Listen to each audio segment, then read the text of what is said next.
This afternoon, I want to talk about art and activism with the subtitle of The Artistic Fight Against Indigenous Invisibility. This piece is called Honor. I'm using an old illustration from a children's book from the 1950s, coupled with an image of a contemporary Native person, which raises a number of questions about what is Indian, what does an Indian look like. For me, comes the representation of Indigenous people with the mix of popular culture and what that identity ultimately means.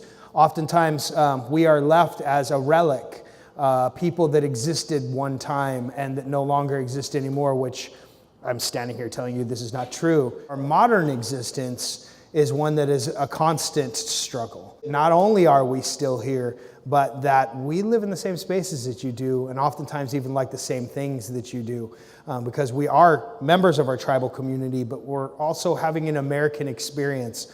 And in that American experience, I can uphold my tribal traditions and ceremony. I can also like Kendrick Lamar.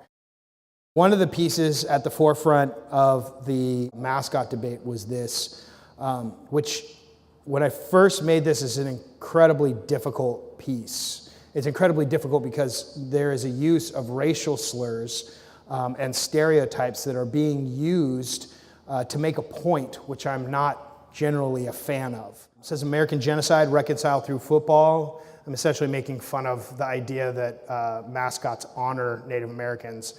Is somehow hundreds of years of overt oppression and forced assimilation comes down to everything being okay by a bunch of grown men in tights tackling each other. To the end zone. Intercepted! A number of the Washington football fans in Washington, D.C. are black. And so creating something that gives context to why the word redskin is so problematic and using these other racial slurs to help that along becomes an actually pretty important tool to give context. And so stickers and posters have been all over DC for the last 6 years on this issue. The most recent piece I've done is called Invisible Loss Movement.